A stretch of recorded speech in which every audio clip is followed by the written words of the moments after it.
রোববার সকাল থেকে বৃষ্টির কবলে শিলং। এক পর্যায়ে শুরু হয় শিলাবৃষ্টি। বৃষ্টি মাথায় নিয়ে মাঠে উপস্থিত ফুটবলাররা। ভারতের মাটিতে খেলতে আসা বাংলাদেশ ফুটবল দল শুরু থেকে বঞ্চিত হচ্ছে সুযোগ সুবিধা থেকে। এমনকি এখনও সুযোগ হয়নি ম্যাচ ভেন্যুতে অনুশীলন করার। তাই টিম ম্যানেজমেন্টও বিরক্ত ভারতের এমন আচরণে। আজকেও কিন্তু ইন্ডিয়া মেন পিচে প্র্যাকটিস করেছে। আর আমাদের এই মাঠকে সকাল থেকে যেটা বলা হয় যে আমরা আজকে এই মাঠে প্র্যাকটিস করব, গতকালকে রাতে ঠিক করা, সেটা সকাল থেকে যখন আমরা একটা প্ল্যানিং করি সেই প্ল্যানিংটা আমাদেরকে ঠিক যেটাকে নষ্ট করা বলে সেই নষ্টটা হচ্ছে। ওভারঅল এগুলি আমরা আগে থেকে জানতাম এরকম হবে, তো আমরা মেন্টালি ওইভাবে প্রিপারেশন ছিল আমাদের সবারই। খেলা ঘাসের মাঠে হলেও হামজা তুপুরা টানা 2 দিন অনুশীলন করেছে টার্ফের উপর। যদিও এতটা অবহেলার পরও ফুটবলাররা জবাবটা দিতে চায় মাঠের খেলায়। অতীতের পরিসংখ্যান ভুলতে চায় তপু ইব্রাহিমরা।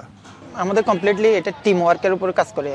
সবাই সুযোগ যেই পাই সবাই গোল করার চেষ্টা করবো, কিন্তু আমাদের ফার্স্ট টার্গেট থাকবে যে ভালো করার। কোচ যে প্ল্যানিং এই কাজ করতেছে আমরা ওই প্ল্যানটা অ্যাপ্লাই করতে পারতেছি কিনা এটার উপরে। এইবারের ম্যাচটা ডিফারেন্ট।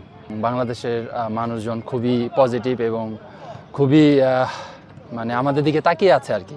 তো অবশ্যই একটা বিগ রেসপন্সিবিলিটি থাকবে আমার ডিফেন্সের, যে গোল কনসিড না করা এবং তার সাথে টিমকে বুস্ট আপ করা। তো আমার টার্গেট থাকবে যে আমার সাথে যে 3 জন থাকবে তাদেরকে নিয়ে একসাথে আমরা যেন একটা ভালো ফাইট দিতে পারি এবং গোল জানি কনসিড না করি। ভারতের বিপক্ষে জিততে হবে সে লক্ষ্যেই মাঠে অনুশীলন করছে বাংলাদেশের হামজা চৌধুরী এবং তপু বর্মনরা। তাদের ক্যামেরার অধীনে তৃতীয় দিনের মতো শিলংয়ে অনুশীলনে ব্যস্ত বাংলাদেশ। এইভাবে প্রথম ম্যাচে সেটার জানার অপেক্ষা 25 মার্চ শিলংয়ের মাঠে।